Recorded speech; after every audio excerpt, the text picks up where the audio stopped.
ओम शांति। आज की रात्रि क्लास है 7 दिसंबर 1966 का। कोई भी चित्र समझा सकते हैं, जैसे विनाश काले यादव कौरव और पांडव वाले चित्र हैं।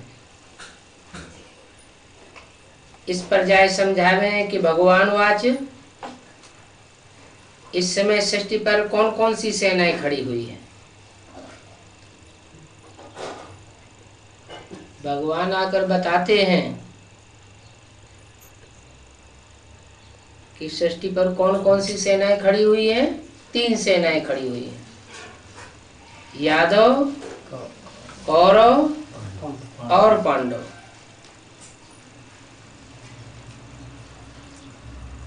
यादव किनको कहा जाता है?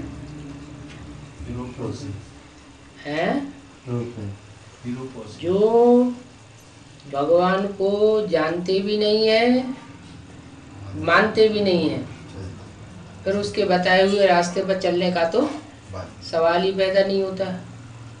और कौरव कौन से कहे जाते हैं? कौरव संप्रदाय में भीष्म पितामह द्रोणाचार्य जैसे पंडित विद्वान आचार्य भी थे। जानते थे ये भगवान है, लेकिन मानते नहीं थे। तो क्या फर्क हुआ यादवों में और कौरवों में? कौरव तो जानते भी नहीं है, मानने का सवाल ही नहीं, चलने का सवाल ही नहीं। और कौरव जानते हैं लेकिन मानते नहीं। और पांडव जानते भी है, माना जानना माना ज्ञान भी है, सच्चाई का ज्ञान है उनकी बुद्धि में कि सत्य क्या है, ट्रुथ गॉड फादर कौन है। तो जो जानते हैं वो है आस्तिक पांडव। पहली बात, फिर जानने से ही सारा कमाल नहीं हो जाएगा। जानना अलग बात और मान लेना अलग बात। तो पांडव जानते भी हैं और मानते भी हैं, और फिर उनके बताए हुए नक्शे कदम पर चलते भी हैं। बातें कहाँ की हैं? जब भगवान संगम युग पर आते हैं उसी समय की बातें हैं। भगवान आते हैं तो बताते हैं कि ये 3 सेनाएं खड़ी हुई हैं, और इन 3 सेनाओं के बीच में मैं आकर के ज्ञान सुनाता हूं। ऐसा कोई नहीं है जिनके बीच में ज्ञान सुनाता ना हो। ये कोई नहीं कह सकता कि मुझे नहीं पता। अभी इस ब्राह्मणों की दुनिया में 3 सेनाएं हैं। क्या? यादव कौरव और पांडव। यादव कौन है? यादव कौन है और यादवों का हेड कौन है?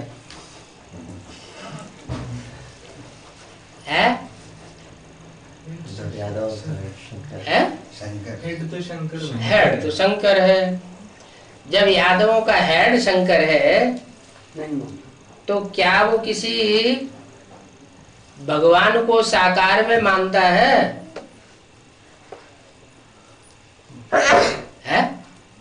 क्या मानता है कि कोई भगवान साकार में है?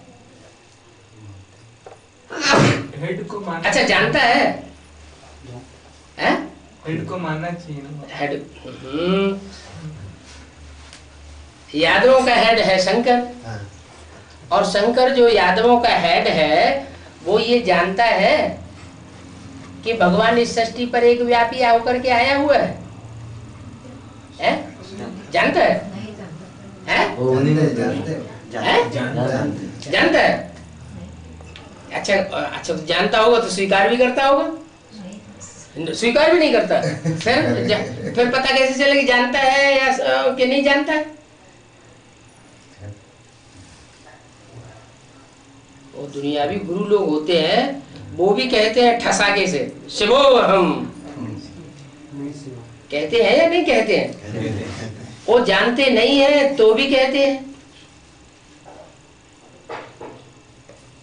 शिवो हम ही शिव के रूप है। और यहाँ यादवों का जो हेड है वो जानता है कि शिव परमात्मा साकार रूप में इस सृष्टि में कौन है? शिव उसी में प्रवेश है। शिव उसी में प्रवेश है, वो तो ठीक है, हो है वो प्रवेश हो या न हो, लेकिन वो जानता है। जानता है, अच्छा जानता है, फिर मानता है? मानता भी है। अच्छा किसी कैसेट में माना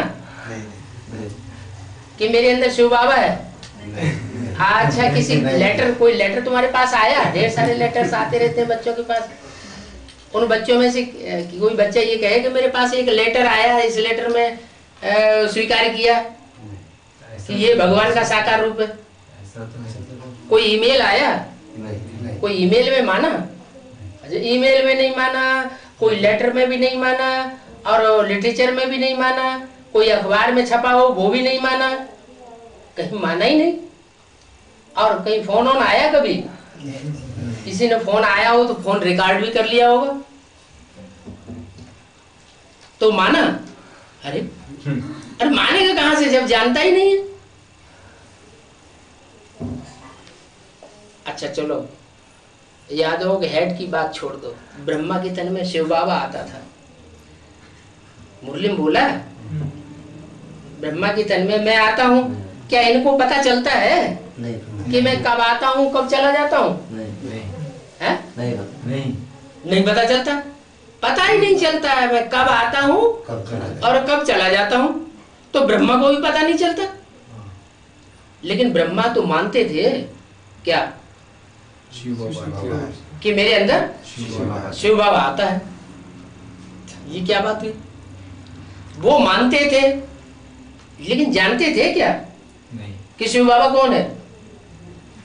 नहीं जानते नहीं थे। शिव परमात्मा, परम पिता परमात्मा शिव कौन है ये जानते थे? हैं? मेरे अंदर शिव आता है ये तो बताते थे, लेकिन ये जानते थे कि शिव परम पिता परमात्मा इस सृष्टि पर कौन है जो स्वर्ग की रचना करके जाता है, नरक का विनाश करके जाता है? वो नहीं जानते। वो नहीं जानते थे। अरे तो वो जानते नहीं थे लेकिन मानते थे कि मेरे अंदर शिव है। और यादवों का हेड शंकर मानता नहीं है जानता है। इसका क्या प्रूफ? और जानेगा तो बताएगा भी ना, कोई प्रूफ भी मिलेगा। प्रूफ नहीं मिलना चाहिए है? जो अंदर होगा सो बाहर आएगा कि नहीं आएगा कभी? अरे भूले भटके आ जाए है, कभी न कभी आएगा नहीं कभी नहीं आएगा। शिव और शंकर अलग अलग है या एक है? शिव अलग है और शंकर एक है, अलग है। तो दोनों आत्माएं अलग अलग हैं, तो दोनों को एक कैसे मान लिया जाए? एक मान लिया, माना शिव हम स्वीकार कर लिया। और बाबा मुरली में क्या कहते हैं? जो अपने को शिव कहते हैं वो क्या है? हिरण्यकश्यप है। तो माना जो ऊंचे तबक्के में बैठा हुआ है, 3 पुरियों में सबसे ऊंचे तबक्के में बैठा हुआ है, उसको हिरण्यकश्यप कहा जाए? नहीं। तो वो हुआ यादवों का है। और बोलते भी हैं, बाप मुरली में ये बात बोलते भी हैं। क्या बोलते हैं? कि मैं विदेशी बनकर के आया हुआ हूँ। बाप क्या बनकर के आए? स्वदेशी बनकर के आए हैं या विदेशी बनकर के आए हैं? विदेशी बनकर के आए हैं। तो यादव विदेशी है या स्वदेशी है? यादव तो होते ही है विदेशी। यूरोपवासी यादव, अमेरिकावासी यादव, और उनको यादव कहा जाता है। तो बाप भी विदेशी बनकर के आया हुआ है। जो बाप विदेशी बनकर के आया हुआ है, चलो वो तो शिव हुआ, विदेशी बनकर के आया है, माने कोई तन में आया है, लेकिन जिस तन में आया है वो तनधारी स्वीकार करना चाहिए ना, क्या कि मैं शिव हूं। अच्छा, अगर वो स्वीकार कर ले तो ये महानता है या निष्कष्टता है? मेरे में शिव की प्रवेशता है, ये मानना। हाँ, मेरे में शिव की प्रवेशता है, मेरे में ब्रह्मा की प्रवेशता है। ब्रह्मास्मि शिवोहम, ये बात कहना और मान लेना ये महानता है?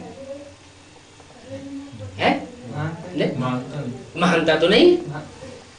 अपने आप अपने को ऊंचा कहना ये कोई महानता की बात है?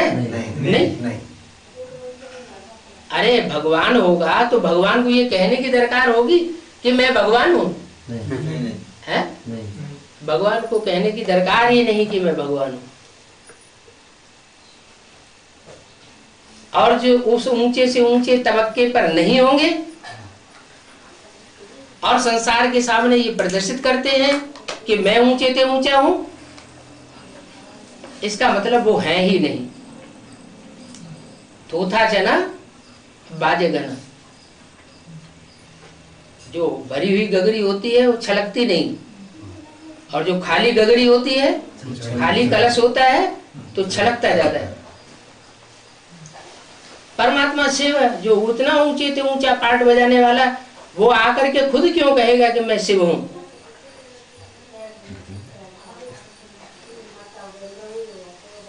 तो यादवों का हेड बनकर के आता है, माने विदेशी बनकर के आता है। और कारण भी बताता है, मैं विदेशी बनकर के क्यों आता हूं? भारत में आता हूं तो स्वदेशी बनकर के आऊं, विदेशी बनकर के क्यों आता हूं? सभी बच्चों से हाँ, क्योंकि अगर स्वदेशी बनकर के आऊं, मर्यादा पुरुषोत्तम राम बनकर के आ जाऊं, तो सब सजनियों से मेल मिलाप नहीं हो सकता। इसलिए मैं विदेशी बनकर के आता हूं। सब बच्चों से मैं हर संबंध से मिल नहीं सकता, क्योंकि मैं मर्यादा में बंधा हुआ रहूंगा। इसलिए मैं मर्यादा पुरुषोत्तम बनकर के नहीं आता हूं।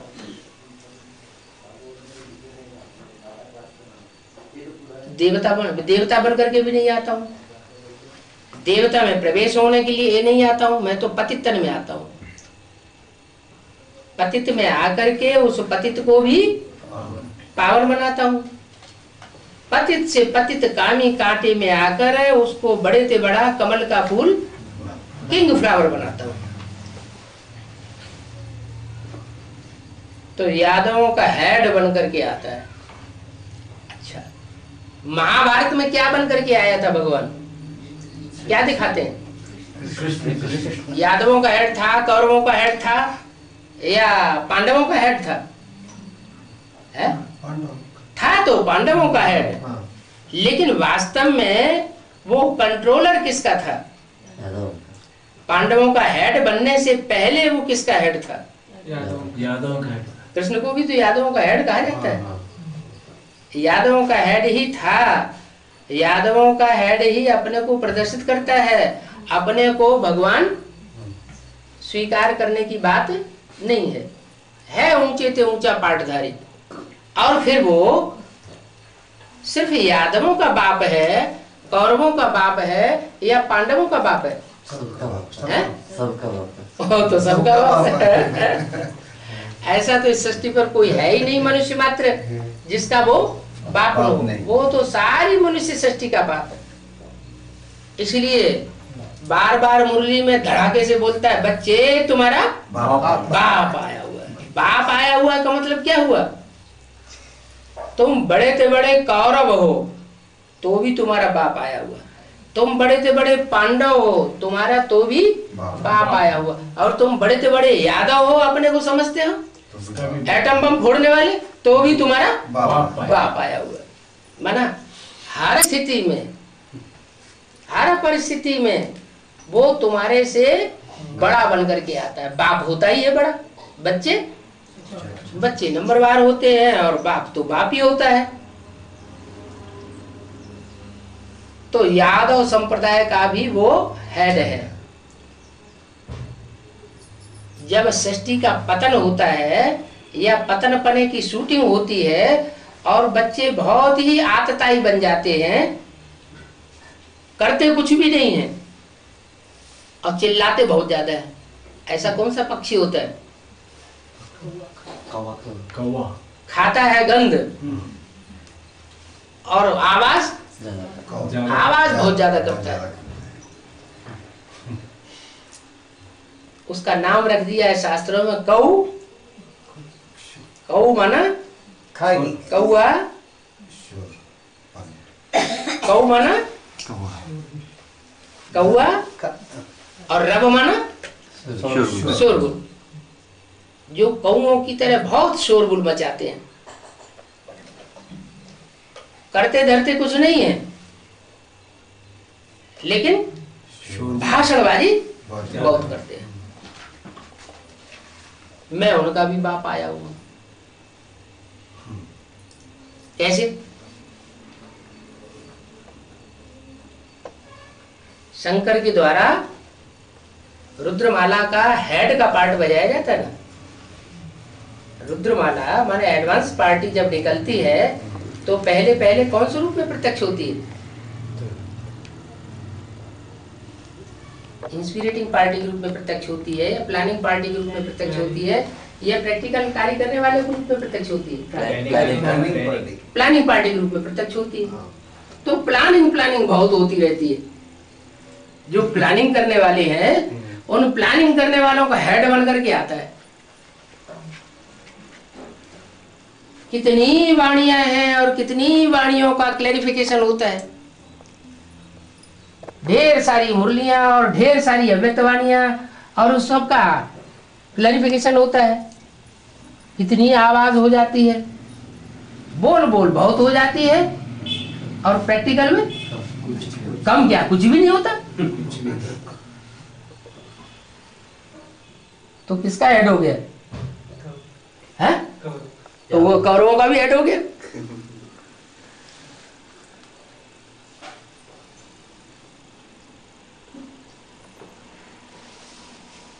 तो यादवों का भी हेड है, वो कौरवों का भी हेड है। और जब पांडव, जिनको कहा जाता है पंडा पुत्र, क्या? जैसे ब्रह्मा का बच्चा ब्राह्मण, शिव का बच्चा शैव, विष्णु का बच्चा वैष्णव, ऐसे ही पंडे का बच्चा पांडव। बच्चा या फॉलोअर के अर्थ में एक मात्रा बढ़ जाती है। तो बाप जब आते हैं तो पंडे जो होते हैं, पंडा का अर्थ होता है ले जाने वाला। तो वो ले जाने का कार्य बाद में करता है या पहले करता है या बीच में करता है? बाद में करता है। तो पांडवों का पति पांडव बन करके वो बाद में प्रत्यक्ष होता है। क्या? इसलिए आदि से लेकर के अंत तक का जितना भी पार्ट है वो सब या तो यादव के रूप में, यादव के हेड के रूप में है, या फिर कौरवों के हेड के रूप में। कौरवों के हेड के रूप में कौन है? कौरवों का हेड कौन था? बाबा किसको बताते हैं? बाहर की दुनिया में किसको बताते हैं? बाहर की दुनिया जो है वो तथाकथित जो गवर्नमेंट है उसमें कौरवों का हेड किसको बताया? हाँ, कांग्रेस जो कौरव है, कौरव गवर्नमेंट है, उसका हेड किसको बताया? अरे नोटों पे चित्र छापा जाता है, स्टाम्प पेपर पे चित्र छापा जाता है गांधी जी का। ऐसे ही यहाँ भी ब्राह्मणों की जो दुनिया है, जो बहुत शोरगुल करते रहते हैं ज्ञान का, ढेर सारी भाषणवारी, ढेर सारे कॉन्फ्रेंसेस, ढेर सारी प्रदर्शनियां, ढेर सारा शोरगुल होता है ना। वो शोरगुल करने वालों का हेड कौन है? ब्रह्मा। वो गांधी जी भी कहते रहे राम राज्य लाएंगे, राम राज्य लाएंगे, और राम राज्य कर न सके। और ही क्या हो गया? और ही राम राज्य हो गया। तो जैसे बाहर की दुनिया में गांधी जी जो थे वो कौरवों के हेड थे, कांव कांव रेस, कांव कांव करने की रेस में जो बहुत आगे बढ़ते हैं उनको कहते हैं कांग्रेस। कांग्रेस कांग्रेस गवर्नमेंट। वो कांग्रेस गवर्नमेंट करती धरती कुछ नहीं है। कहते हैं हम स्वर्ग बनाएंगे, राम राज्य लाएंगे, लेकिन राम राज्य बहुत दूर होता जाता है। गरीब गरीब होते जाते हैं और रईस साहूकार साहूकार होते जा रहे हैं। हालत बहुत नाजुक होती जा रही है। ये भी आसार लगाए जा रहे हैं कि कब करेंसी फेल हो जाए भारत की। जो भी बड़ी बड़ी कंपनियां हैं वो सब विदेशों के हाथ में जा रही है। बड़े बड़े कल कारखाने विदेशों के हाथ में जा रहे हैं। तो जैसे कि देश बिकता चला जा रहा है विदेशियों के हाथ में, और कहते हैं हम राम राज्य लाएंगे, भारतीय राज्य लाएंगे। तो कहना और करना दोनों बातें अलग अलग हो जाती हैं। ऐसी गवर्नमेंट जो बाहर की गवर्नमेंट है, वैसी ही बिल्कुल उसका छोटा सा रूप ब्राह्मणों की संगमिक दुनिया में अभी देखा जा सकता है। भगवान को नहीं मानते हो क्या? क्योंकि आर्य समाजी हैं। आर्य समाजियों से जिनसे वो कौरव गवर्नमेंट बनती है, वो भगवान को साकार रूप में नहीं मानते। आर्य समाजियों निराकार को मानते हैं। हम ब्राह्मणों की जो बेसिक की दुनिया है उसमें भी निराकार को भगवान मानते हैं। साकार में भगवान किसी को वर्तमान में मानते नहीं। अगर उनसे पूछा जाए कि गीता का भगवान कौन, तो कहेंगे शिव। चित्र बना के रख देंगे, शिव ज्योति बिंदु, ये गीता का भगवान। और कृष्ण गीता का भगवान नहीं। जबकि गीता ज्ञान सुनाने वाला मानते हैं किसको? दादा लेखराज ब्रह्मा को। तो दादा लेखराज ब्रह्मा को ही उन्होंने भगवान का रूप मान लिया ना। तो कहते हैं गीता का भगवान कृष्ण नहीं है, लेकिन अंदर से जानते हैं कि गीता का भगवान कृष्ण की सोल के बजाय और कोई साकार सृष्टि पर साकार पार्ट बजाने वाला होता नहीं। तो कहना एक और करना दूसरा। कहते हैं भगवान सर्वव्यापी नहीं है, लेकिन जब पूछा जाए एक व्यापी कहाँ है, तो जवाब देते हैं नहीं देते। सर्वव्यापी नहीं है तो एक व्यापी भी तो होना चाहिए। तो कहेंगे मुख से परमात्मा सर्वव्यापी नहीं है, लेकिन खुद परमात्मा बनकर के बैठे हुए हैं। जो बड़े बड़े गुरु लोग हैं वो पब्लिक को अपनी मत पर चलाना सिखा रहे हैं, और भगवान की मत जो है असली, जो आकर के वो ब्रह्मा के मुख से वेद वाणी सुनाता है, उसको काट करना सिखा रहे हैं। तो कौरव यादव ये दोनों ही आदि से लेकर के अंत तक पार्ट बजाते हैं, और अंत में जाकर के पांडव गवर्नमेंट सफल हो जाती है। ये पांडव गवर्नमेंट गुप्त है क्या? गुप्त पंडा बाप को मानते हैं। पांडव भी गुप्त और पंडा भी गुप्त, प्रत्यक्ष नहीं है।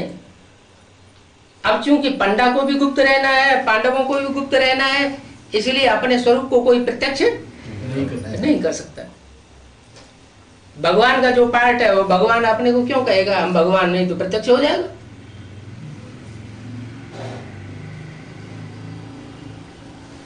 तो ये तीन सेनाएं अभी हैं, और तीनों सेनाओं का अगर अंदर से देखा जाए तो मुखिया तो एक ही है,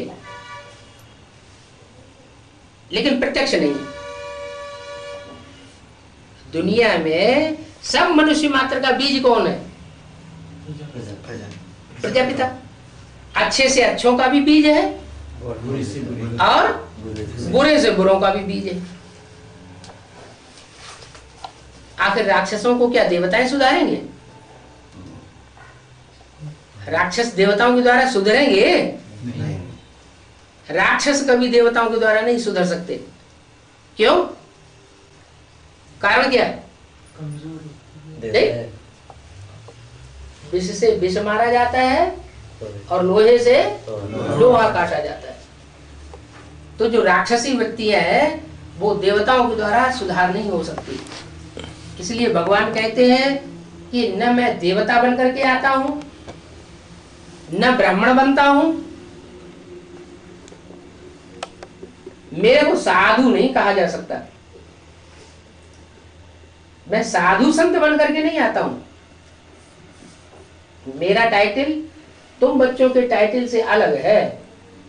तुम बच्चे जब सुधर जाते हो तो तुम्हारा टाइटल बनता है, तुम्हारे गुण बनते हैं सर्वगुण संपन्न, 16 कला संपूर्ण, संपूर्ण अहिंसक, मर्यादा पुरुषोत्तम। ये गुण मेरे नहीं है क्या कि मैं सर्वगुण संपन्न बन करके आ जाऊं? सर्वगुण संपन्न बन करके आ जाऊं तो जो ये गुणहीन है, अवगुणों के आधार पर सारी दुनिया को खाए चले जा रहे हैं, उनका सुधार कौन करेगा? तो मैं सर्वगुण संपन्न बन करके आता नहीं हूं, 16 कला संपूर्ण में बनता नहीं हूं। मैं तो कलातीत हूं। जैसे सूर्य कलाओं से भी पार होकर के रहता है, ऐसे मैं भी कलाओं से पार हूं। 16 कला संपूर्ण जो बनने वाले देवताएं हैं उनका मैं रक्षण करता हूं, और जो वर्तमान समय में देवी आत्माओं को, दिव्य आत्माओं को, भोली भाली आत्माओं को काटने का काम कर रहे हैं,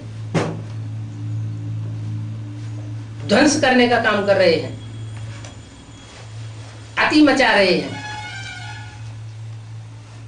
उनका मैं खात्मा करता हूं,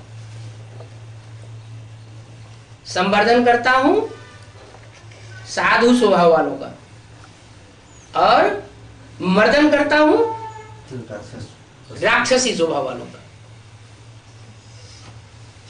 लेकिन गतिमति नहीं आ रही है, हिंसक रूप में नहीं, अहिंसक रूप में आता हूं। ऐसे नहीं कि कीचड़ से कीचड़ धोया जाएगा। कीचड़ को धोने के लिए मैं ज्ञान जल का उपयोग करता हूं। ज्ञान के दर्पण में हर आत्मा अपने को रियलाइज कर लेती है कि मेरा चेहरा राक्षस का है या मेरा चेहरा देवता का है। जब असली चेहरा अपन को दिखाई पड़ जाता है तो उनके अंदर स्वतः ही इंफीरियरिटी कॉम्प्लेक्स पैदा हो जाता है। वो जान जाते हैं कि हम तो कितना भी सुधरने की कोशिश करें, लेकिन हमारे अंदर तो वो संस्कार पक्के हैं राक्षसी स्वभाव के, हम सुधर नहीं सकते। कितना भी ज्ञान लेते हैं, कितना भी मनन चिंतन मंथन करते हैं, फिर भी रिजल्ट में राक्षसी स्वभाव ही सामने आ जाता है। क्यों? ऐसी आत्माओं के सामने उनका चेहरा राक्षसी क्यों आ जाता है? क्योंकि 63 जन्म उन्होंने विधर्मियों के साथ रह करके जो पाप कर्म किए हैं, वो अनेक जन्मों का किया हुआ इस जन्म में, अंतिम जन्म में उनकी आंखों के सामने आ जाता है। अंतमते सोगते हो जाती है। इसलिए बाबा कहते हैं कि बनी बनाई बन रही, अब कछु बन नहीं रहा। क्या कोई अपने को पुरुषार्थ करके देवता बनाना चाहे और कर्म उल्टे उल्टे करता रहे, प्रदर्शन ये करे कि हम तो बड़े महात्मा हैं, बड़ा विश्व का कल्याण करने वाले हैं, अंदर से कुछ और है और बाहर से कुछ और है, तो वो ईश्वरीय ज्ञान के दर्पण में छुप नहीं सकता। दुनिया का सबसे बड़े से बड़ा दर्पण कौन है? शिव बाबा। बाप है दुनिया का बड़े से बड़ा दर्पण, व्यक्ति के हिसाब से, और स्थान के हिसाब से मधुबन। मधुबन है बड़े से बड़ा शीशा। मधुबन में जाकर के कोई भी आत्मा जब 7 दिन का कोर्स करने जाती है, अगर जन्म जन्मांतर के राक्षसी स्वभाव की होगी तो वहां 7 दिन टिक नहीं सकेगी, बात खड़ी होती है बीच में, या उसको ढेर सारे संकल्प विकल्प पैदा हो जाएंगे। तो स्थान के हिसाब से मधुबन बड़े से बड़ा आरसी है, व्यक्ति के हिसाब से व्यक्त रूप में जो भगवान इस सृष्टि पर आता है वो बड़े से बड़ा शीशा है। तो उस शीशे में हर आत्मा अपने स्वरूप को जान जाती है, अभी जानने का टाइम आ गया, क्योंकि ज्ञान परिपूर्ण स्टेज को पहुंच चुका है। ज्ञान जब परमात्मा के द्वारा संपूर्ण स्टेज को पहुंचाया जाता है बच्चों के पास, तो हर बच्चा रियलाइजेशन का कोर्स पूरा करता है नंबरवार पुरुषार्थ। अभी कौन सा कोर्स चल रहा है? Realisation course. अब रिवाइज कोर्स बार बार रिवाइज हो चुका। मुरलियां कितनी बार रिवाइज हुई हैं और कितनी बार उनका क्लेरिफिकेशन हुआ है। वही मुरलियां, वही अव्यक्त वाणियां, बार बार वही बातें सुनाई जा रही। तो आखिर कोई अंत भी होगा। अभी अंत आ गया। अंत होता है तो सब प्रत्यक्ष हो जाता है। अंत मते गते हो रही है। अब अंदर अंदर सबको पता चल रहा है। क्या क्या पता चल रहा है? कि मेरा असली स्वरूप जन्म जन्मांतर का मेरी आत्मा का कौन सा स्वरूप है। असली बाप के बच्चे कौन है? सगे बच्चे भी हैं और सौतेले बच्चे भी हैं। सगे बच्चे किन्हें कहा जाता है? हैं? बाप के सम्मुख होते हैं। नहीं, जानते हैं। सगे बच्चे वो होते हैं जो एक माँ की औलाद होते हैं, पहली माँ की, फिर दूसरी माँ बनती है, तीसरी माँ बनती है, तो सगे नहीं कहे जाते। उनको कहा जाता है सौतेले बच्चे। तो इस सृष्टि पर दो प्रकार के बच्चे हैं। जो सगे बच्चे हैं वो देवताई हैं, जो सौतेले हैं वो राक्षसी। वैसे भी शास्त्रों में कथा आती है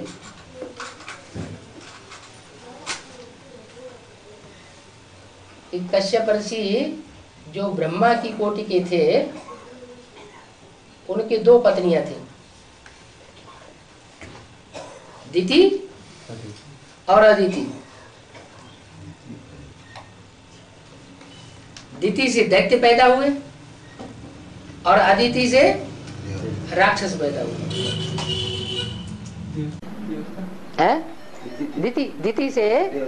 दिति से देवता पैदा और आदिति नहीं, आदिति, दिति का अर्थ होता है क्रैक। दिति का अर्थ होता है क्रैक। आदिति का अर्थ होता है जो क्रैक न हो, टूटा हुआ न हो, माने जिसकी पवित्रता खंडित हो जाती है वो ही दिति, और जिसकी पवित्रता खंडित नहीं होती वो ही अदिति। तो जिस माता की पवित्रता खंडित हो गई उससे दैत्य पैदा हुए, और जिसकी पवित्रता खंडित नहीं हुई उससे देवता पैदा हुए। कौन पहले पैदा हुए और कौन बाद में पैदा हुए? राक्षस पहले पैदा हुए, इसलिए वो बड़े हो गए। बड़े में ताकत ज्यादा होती है। और देवता बाद में पैदा हुए, इसलिए वो छोटे हो गए। लेकिन भाव स्वभाव संस्कार, देवताओं का स्वभाव ही संस्कार ही ऐसा होता है, वो किसी के ऊपर आक्रमण नहीं करते। भारत की आज तक भी परंपरा चली आ रही है क्या, कि भारत अपने आप किसी के ऊपर आक्रमण नहीं करेगा।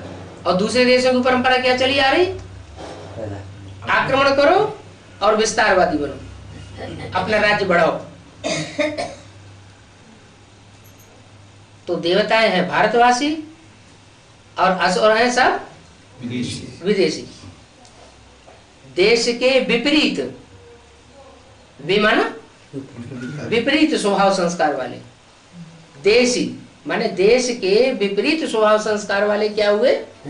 विदेशी। तो जो विदेशी स्वभाव संस्कार वाले हैं वो इस संसार में फलते फूलते हैं बाद में, जब से द्वापर युग शुरू होता है। द्वैतवादी आत्मा, ऊपर से द्वैतवादी धर्म पिताएं आते हैं और वो आकर के द्वैत फैलाते हैं। जो एक मत का राम राज्य चल रहा था, देवताई राज्य चल रहा था सत्ययुग त्रेता में, उस मत में द्वैत लगाए देते हैं।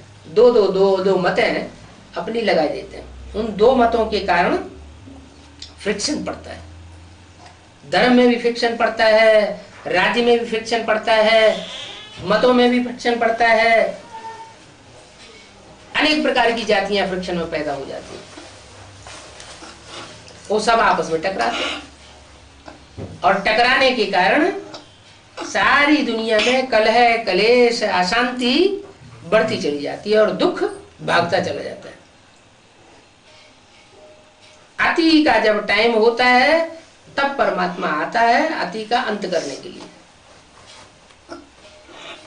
अभी परमात्मा बाप तो आता है, लेकिन आते ही क्या प्रत्यक्ष हो जाएगा? आत्मा गर्भ में आती है तो क्या आते ही प्रत्यक्ष हो जाती है? नहीं, पहले 9 महीने गर्भ में पकती है, बाद में बच्चा बन के पैदा होता है। बच्चा भी बचपन में तो कुछ कर नहीं सकता, बच्चा भी जब बड़ा होता है तब कुछ करता है। तो ऐसे ही भगवान का भी पार्ट है, पहले गुप्त रहता है संसार में और लास्ट में विकराल रूप धारण करके विराट रूप धारण कर लेता है। अर्जुन को क्या साक्षात्कार कराया? विराट रूप का साक्षात्कार कराया। क्यों जरूरत पड़ गई अर्जुन को विराट रूप का साक्षात्कार कराने की? है? अर्जुन तो जानता था, पांडवों की लिस्ट में था ना, जानता था, मानता था, उनकी बताए हुए रास्ते पे चलता था, फिर इतना विकराल रूप, बड़ा विराट रूप दिखाने की क्या जरूरत पड़ गई? तो बताना था ना विराट रूप का। तो क्या जानता नहीं था विराट रूप को? मित्र मानता था भगवान है? मित्र के रूप में मानता था भगवान के रूप में मानता था, इसलिए भगवान के रूप में नहीं, मैंने गुरु के रूप में नहीं मानता था, सदगुरु के रूप में नहीं मानता था ना, मित्र समझता था। एक मित्र का रूप होता है, एक होता है सदगुरु का रूप। सदगुरु के रूप से सदगति मिलेगी या मित्र के रूप से सदगति मिलेगी? मित्र के रूप से तो सदगति नहीं मिल सकती। तो जो सदगुरु का रूप नहीं माना, इसका मतलब उन्होंने अंतिम स्वरूप परमात्मा का समझा ही नहीं कि हमारी गति सदगति किससे होनी। संपूर्ण निश्चय बुद्धि नहीं बना, इसलिए फिर निश्चय बुद्धि बनाना पड़ता है। माने परमात्मा जिस तन में प्रवेश होता है उसके द्वारा भी गुप्त पार्ट बजाता है। अभी ब्राह्मणों की दुनिया में इतना समय हो गया, लंबा समय पढ़ाई पढ़ते पढ़ते, बेसिक नॉलेज पढ़ते समय 33 साल हो गए और एडवांस नॉलेज पढ़ते पढ़ते 33 साल पूरे हो गए। ये 66, 67, 68 साल पूरे होने जा रहे हैं, अभी तक भी निश्चय अनिश्चय का चक्र क्यों चल रहा है बुद्धि में? है साधारण समझते हैं, क्योंकि साधारण रूप समझते हैं, इसलिए साधारण जो है वो बुद्धि में टिकता नहीं है। इसलिए अव्यक्तवाणी में बोला हुआ है आगे चल करके ये साधारण रूप गुप्त हो जाएगा। जो साधारण रूप देखते हैं वो साधारण रूप गुप्त हो जाएगा, विराट रूप में प्रत्यक्षता होगी। उस समय बच्चों को भी निश्चय बैठेगा। अभी बच्चे भी संग की लहर में आ जाते हैं, कोई थोड़ी उल्टी सीधी बातें आकर के कर देता है तो हाँ ये बात सही होगी, बात ऐसी ही है। हम भी कभी कभी सोचते हैं क्या इतना ज्ञान सुनने के बावजूद भी हिलते डुलते रहते हैं। हिलते डुलते रहते हैं का मतलब क्या हुआ कि निश्चय बुद्धि विजयते अभी नहीं बने। क्यों नहीं बने हैं? कारण क्या है? इतना श्रेष्ठ ज्ञान मिल रहा है बेसिक में भी और एडवांस में भी, और फिर उसको उसका रूप स्वरूप जो है उनकी बुद्धि में उसी रूप में क्यों नहीं बैठता जैसा ज्ञान सुनाया हुआ है? ऊपर नीचे क्यों होते रहते हैं? क्योंकि जन्म जन्मांतर की इम्प्योरिटी रही है। ये जन्म जन्मांतर के राजाएं हैं, उन राजाओं के साथ उस ज्ञान को फॉलो करने वाली, एडवांस नॉलेज को भी फॉलो करने वाली जन्म जन्मांतर की उनकी साथी प्रजा है। यथा राजा विकारी बनकर रहे तथा उनकी प्रजा भी जन्म जन्मांतर विकारी बनकर के रही। तो जिनकी बुद्धि में वो विकृतियां घुसी रही है वो भगवान के ज्ञान को विकृत रूप में पकड़ लेते हैं जल्दी। यथार्थ रूप में नहीं पकड़ पाते। इसलिए कई साल पहले अमृतवाणी बाबा ने बोला था कि अब विजयमाला का आवाहन करो। क्या विजयमाला में जो भी मणके होंगे वो सब मणके रानी बनने वाली स्वभाव संस्कार की आत्माएं हैं, जो भारत की रानियां हुई है। भारत के राजाओं ने तो अपवित्रता धारण की और भारत की रानियों ने जन्म जन्मांतर पवित्रता धारण की है। जब राजाएं लड़ाई लड़ने जाते थे, राजाएं लड़ाई लड़ने जाते थे अपनी सेना लेकर के, और देखती थी रानियां की अब हार होने वाली है विदेशियों से, तो सारी रानियां और विदेशियों के पंजे में नहीं फंसती थी, जौहर कर लेती थी। विदेशी आकर उनके शरीर को टच भी नहीं कर सकते थे। तो ऐसी पवित्रता जहां भारत की नारियों में रही है, ऐसी पवित्र रहने वाली जन्म जन्मांतर की आत्माएं वो निकलती है बेसिक नॉलेज के अंदर से। बेसिक नॉलेज में सब तरह के भरे पड़े हैं। जैसे एडवांस नॉलेज की बीज रूप आत्माओं में सब तरह की आत्माएं हैं, हर धर्म के बीज रूप हैं। ऐसे बेसिक नॉलेज में भी हर धर्म के जड़ें आधार मूर्त मौजूद है। तो उन आधार मूर्तों में से जो रानियों के स्वभाव संस्कार वाली आत्माएं हैं, जो विजयमाला के मणके बनने वाले हैं, जो असल चंद्रवंशी हैं, क्या असल ब्रह्मा को फॉलो करने वाले और किसी भी धर्मी को फॉलो करने वाले नहीं हैं, वो आत्माएं निकलती हैं। वो आत्माएं जब एडवांस नॉलेज में आती है, एडवांस को पकड़ती है, तो बड़ी फास्ट गति से पकड़ लेती है। हमको निश्चय बनने में 33 साल लग गए, और इसके बाद अभी 3-4 साल का ये अंतराल का पीरियड भी चला जा रहा है। लेकिन जो परिवर्तन लाना चाहिए वो नहीं ला पा रहे हैं। और वो आत्माएं आती है या उनका हेड निकलता है, हेड निकलने के साथ ही साथ क्या होता है, झुंड भी होता है, उसका सारा का सारा झुंड पीछे पीछे चल पड़ता है। तो ये किस बात का प्रभाव हुआ, ये यूनिटी क्यों बन गई? उनके अंदर जो जन्म जन्मांतर की प्योरिटी है, उस प्योरिटी के आधार पर वो यूनिटी फटाक से तैयार हो जाती है और एडवांस नॉलेज संसार में प्रत्यक्ष हो जाती। अभी सच्चाई है हमारे पास, एडवांस नॉलेज है, लेकिन उस एडवांस नॉलेज के ऊपर हमको ही निश्चय होता रहता है। हम स्वयं ही अपने ऊपर अनिश्चय पैदा कर लेते हैं। अपनी आत्मा के स्वरूप के ऊपर हम निश्चय नहीं पैदा कर पाते कि हम किसके बच्चे हैं, किसने हमको अपनाया है, हम कैसे ऊंचे हैं। तो ना आत्मा के ऊपर निश्चय होता है, ना परमात्मा बाप के ऊपर पूरा निश्चय होता है, और ना इस ड्रामा के कल्याणकारी स्वरूप के ऊपर निश्चय होता है। क्या ये बुद्धि में बैठता है क्या? ये ड्रामा सारा का सारा कल्याणकारी है? बैठ रहा है। कुछ अकल्याण का काम होता है तब नहीं उड़ जाता है। तब हिल जाते हैं कि नहीं हिल जाते? हिल जाते हैं। इसका मतलब क्या हुआ? ड्रामा कल्याणकारी हो गया। बाबा समझाते हैं, भला भी लगता है कि ये ड्रामा कल्याणकारी नहीं है, अच्छा नहीं हुआ, लेकिन अंत में पता चलेगा कि जो हुआ सो अच्छा हुआ। इसमें हिलने डुलने की बात नहीं है। अगर ऐसा न होता है तो हमारा ज्यादा अकल्याण हो जाता है।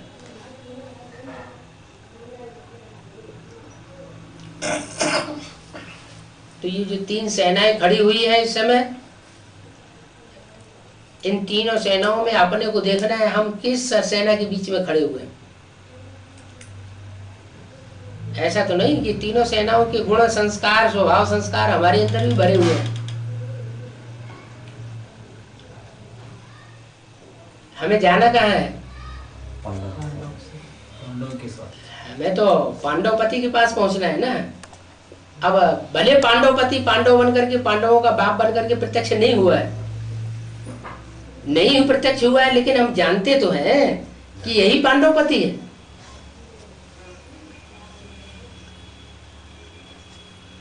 तो हमें वो पाला पकड़ लेनी चाहिए।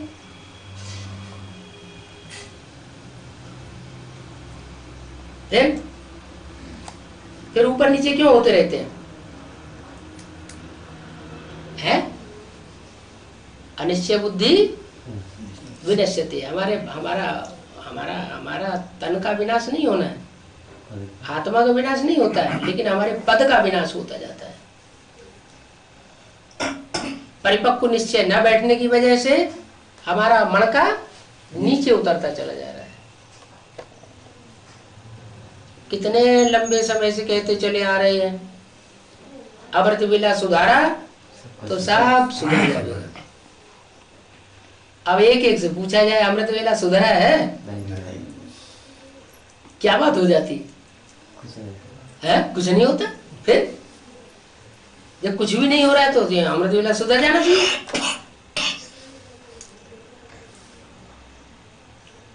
अमृत वेला तो फाउंडेशन वेला है। फाउंडेशन वेला में जो भी फाउंडेशन हम अच्छे से अच्छा डाल लेंगे वो जन्म जन्मांतर के लिए पक्का हो जाएगा। हमें मालूम है कि वाचा की शक्ति से दुनिया का परिवर्तन नहीं होता है। वाचा की शक्ति दुनिया का परिवर्तन नहीं कर पाती। कर्मणा कर्मेंद्रियों की जो स्टेज है वो तो और भी ज्यादा स्थूल है, उसमें तो और भी ज्यादा पावर नहीं। मनसा से दुनिया का परिवर्तन होगा, वाइब्रेशन से परिवर्तन होगा।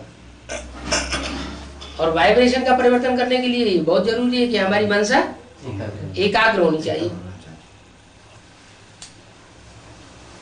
एकाग्रता दोपहर में होगी,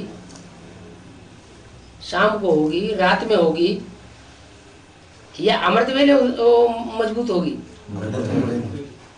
करके देखे, करके देखा भी है कई बार।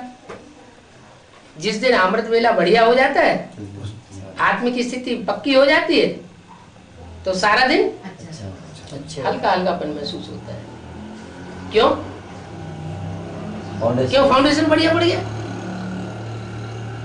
कितनी भी परीक्षाएं आए सारे दिन में, लेकिन उन सारी परीक्षाओं के बीच में हमें ऐसे लगता है कि जैसे हम ऊपर उड़ रहे हैं और स्थितियां परिस्थितियां सब नीचे की ओर छोटी छोटी दिखाई पड़ रही है। तो अनुभव भी है, जानते भी हैं, फिर भी वो स्टेज क्यों नहीं पकड़ पाते? अंदरूनी कमजोरी है? अंदरूनी कमजोरी। क्या अंदरूनी कमजोरी? माया, अलवेलापन है? माया, माया। माँ माने नहीं, आया माने आया।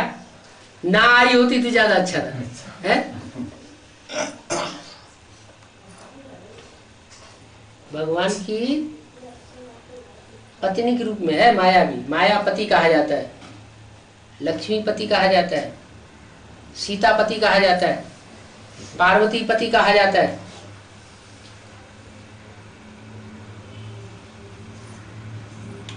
अभी किस रूप में दिखाई पड़ रहा है? अभी भगवान किस रूप में दिखाई पड़ रहा है? अरे बीच बीच में कभी माया रूप में, मायापति रूप में दिखाई पड़ता है या नहीं दिखाई पड़ता है? हैं?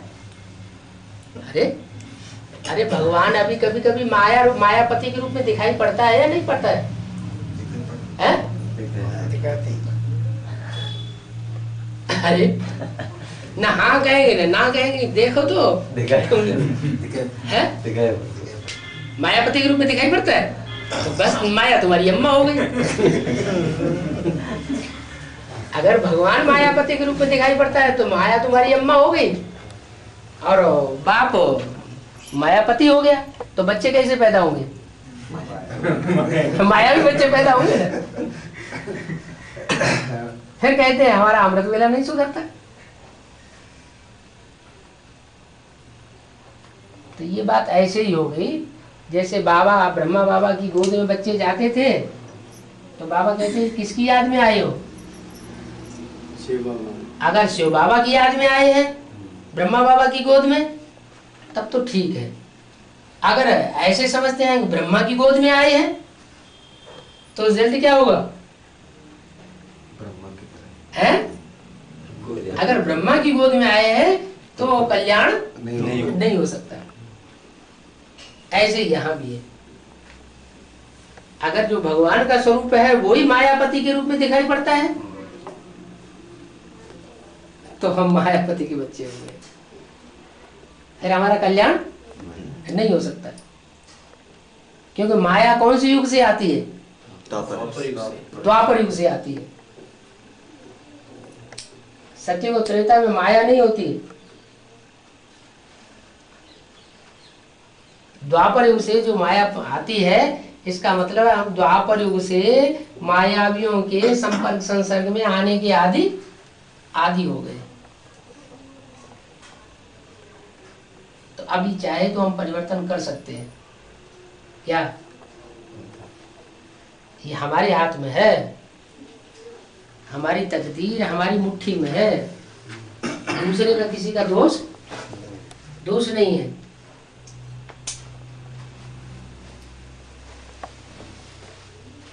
क्योंकि सारा ज्ञान परमात्मा ने हमको दिया हुआ है।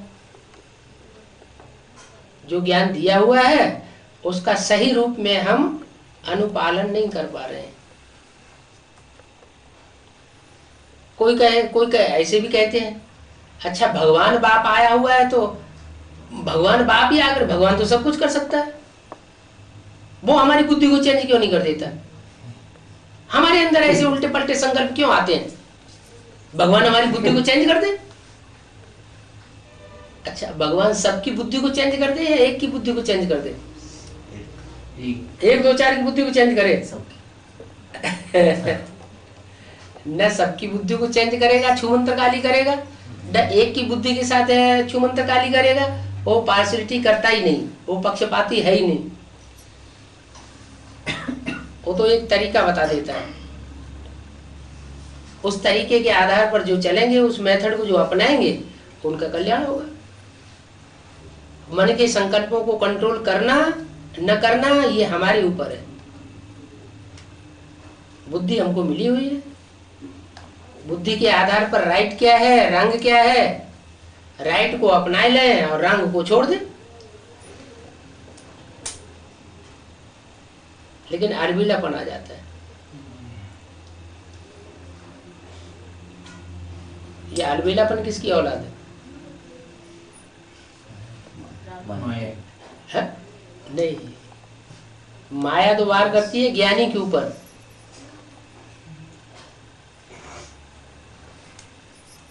क्या ज्ञानी के ऊपर माया वार करती है? फिर कुंभकर्ण भी वार करता है। उसका संग का रंग जो हमने लिया है ना, वो हमको अलबेला बना देता है। अलबेलापन भी आधी नींद है। जैसे आदमी सोता है ना अर्धनिद्रा में, तो उसको जगाओ तो फिर करवट ले जाएगा, दूसरी करवट सो जाएगा।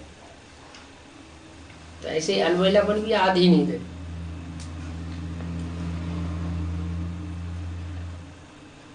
इस अलबेलेपन को, इस अर्धनिद्रा को अगर हम त्यागें, अमृत वेले पक्का कर दें। जैसे घर में कोई ज्यादा बीमार हो जाता है संबंधी बच्चा, तो माँ सारी रात जगती है या नहीं जगती? जगती है। इमरजेंसी में जगना पड़ता है ना, तो क्यों ना समझ लें कि अभी इमरजेंसी का पीरियड चल रहा है। लेकिन नहीं, कहते हैं 8 ही तो सजा नहीं खाएंगे, बाकी तो सब सजा खाएंगे ना। इसके लिए हम क्या कर सकते हैं? अब 8 की लिस्ट में तो हम आने वाले हैं नहीं, सजा तो हमको भी खानी पड़ेगी। इसलिए जैसे सब चल रहे हैं वैसे हम भी चल रहे हैं। तो समय को पलटने वाले नहीं बनते। जैसे समय की धारा चल रही है, उसी धारा में हम भी बहते चले जा रहे हैं। और समय की धारा को कौन पलटेंगे? जो समय की धारा को पलटने वाले हैं वो ही प्रकृति जीत कहे जाते हैं। समय जड़ है और आत्मा चैतन्य है। चैतन्य आत्मा समय को परिवर्तन करने वाली बनेगी। जो समय को भी परिवर्तन कर देंगे वो प्रकृतिपति कहे जाएंगे, मायापति कहे जाएंगे, मायापति के बच्चे कहे जाएंगे। रॉन्ग। क्या? मायापति के नहीं, मायापति के बच्चे कहे जाएंगे। मायापति के बच्चे तो हम हैं अभी, लेकिन माया जीत कहे जाएंगे। प्रकृतिपति के बच्चे नहीं, प्रकृतिपति के बच्चे तो अभी हम हैं, लेकिन फिर क्या कहे जाएंगे? प्रकृति जीत, माया जीत, प्रकृति जीत। माना प्रकृति के 5 तत्वों के ऊपर भी जीत पहनेंगे तो हम अपने शरीर के 5 तत्वों को परिवर्तन करने वाले बनेंगे। भले सारी दुनिया में प्रकृति कितना भी कहर मचाती रहे, लेकिन हमारा शरीर सुरक्षित बना रहेगा। इसे देखा भी जाता है, कभी भूकंप आता है, जोर से भूकंप आता है और सारे मकानात गिर जाते हैं, ढेर सारे लोग मर जाते हैं, और जब मलबा निकाला जाता है तो कोई कोई बिल्कुल सुरक्षित निकलते हैं। क्या कहा जाए उनके लिए? कि उनका पूर्वजन्म का कोई न कोई हिसाब किताब ऐसा है कि उन्होंने प्रकृति को पोल्यूट नहीं किया है, इसलिए प्रकृति उनकी सुरक्षा कर देती है। और जिन्होंने प्रकृति के ऊपर वार किया है, प्रकृति को पोल्यूट किया है, उनको प्रकृति धराशायी कर देता है, उनको नुकसान हो जाता है और वो सेफ बच जाते हैं।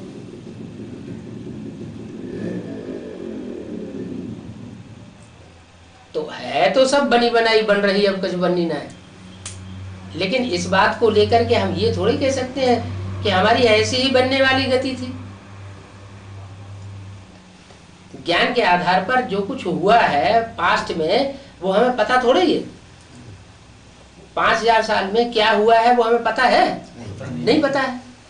तो फिर हमको अच्छे संकल्प चलाना चाहिए या दुष्ट संकल्प चलाना चाहिए?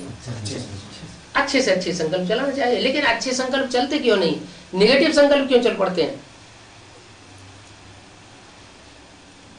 ये निगेटिव संकल्पों की रील क्यों घूमती है? पूर्वजन्म का हिसाब किताब है, इसलिए चलने दो। अरे हमें मालूम तो है कि निगेटिव संकल्प चलाने से हमारा कल्याण होगा, पॉजिटिव संकल्प चलाने से हमारा कल्याण होगा। तो पॉजिटिव संकल्प हम चलाएं अपने लिए भी और दूसरों के लिए भी। अगर ये पॉजिटिव संकल्प चलाते रहेंगे तो हमारा कल्याण होगा, वातावरण सुधरेगा। तो हम चेंज क्यों नहीं करते? कमजोरी है? क्या कमजोरी? दृढ़ता धारण नहीं की है, अलबेलापन बना रहता है। अगर दृढ़ता धारण कर लें कि हमें ये करना ही करना है, समय की पहचान नहीं है। अभी जो समय चल रहा है, जैसे एग्जाम होते हैं ना, फाइनल एग्जाम होते हैं तो थोड़ा समय पहले छुट्टी कर दी जाती है, ढीला छोड़ दिया जाता है स्टूडेंट्स को। ऐसे ही अभी ढीला छोड़ा हुआ है।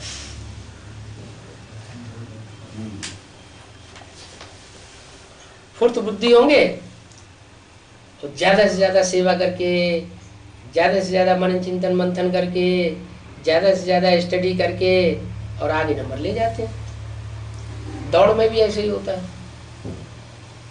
दौड़ने वाले दौड़ते हैं, कोई पहले पहले धीरे धीरे दौड़ते रहते हैं ताकि थक न जाए। कोई शुरुआत में ही ज्यादा ताकत लगा देते हैं, फिर बाद में थक जाते हैं, फिर ढीले पड़ जाते हैं। और वो पहले अपनी ताकत नहीं लगाते, लास्ट में जाकर के जब आखिरी पॉइंट आता है तो तेज दौड़ते हैं और लास्ट में जाकर के फास्ट नंबर ले लेते हैं। ऐसी आत्माओं में वो आत्माएं होती हैं जो जितनी ज्यादा परीक्षाएं आती हैं उतना ही ज्यादा उनका पुरुषार्थ और फास्ट हो जाता है। परीक्षाओं की तीव्रता बढ़ती है, स्थितियां परिस्थितियां और ज्यादा खराब होती है और वो और ज्यादा तीव्रता का पुरुषार्थ करते हैं ऑटोमेटिक। तो यही कहा जाए कि उनके पूर्व जन्मों के सुकृत ऐसे हैं कि उनको मदद मिल जाती है। यहाँ भी देखा जाता है जो ज्यादा ईश्वरीय सेवा करते हैं उनको बाप की मदद बहुत मिलती है, लेकिन वो ईश्वरीय सेवा निस्वार्थ होनी चाहिए, स्वार्थ युक्त ईश्वरीय सेवा नहीं होनी चाहिए। कोई ऐसे होते हैं जैसे सेवा करने फील्ड में गए और देखा अच्छा साहूकार आदमी है, बड़ा नेता है, तो उसकी बड़ी रज रज की सेवा करेंगे, सारी ताकत लगा देंगे उसकी सेवा करने में। कोई गरीब आदमी मिलेगा तो उसकी सेवा करने में उतना इंटरेस्ट नहीं लेंगे, तो उसको क्या कहा जाएगा? स्वार्थ की सेवा कहा जाए या परमार्थ की सेवा कहा जाए? स्वार्थ की सेवा हुई, ईश्वरीय सेवा तो हुई नहीं। क्यों? क्योंकि ईश्वर तो गरीब निवाज है या साहूकार निवाज है? गरीब निवाज है। तो अपने स्वार्थ के लिए कि हम इससे बड़े आदमी की सेवा कर लेंगे तो ये हमारा सहयोगी बन जाएगा, हमारा नाम वाला हो जाएगा, तो हमको बहुत सहूलियत हो जाएगी, सहज हो जाएगा। माना ईश्वर के ऊपर इतना विश्वास नहीं रहा, उस बड़े साहूकार के ऊपर ज्यादा विश्वास हो गया कि हमारा सहयोगी बनेगा। ओम शांति।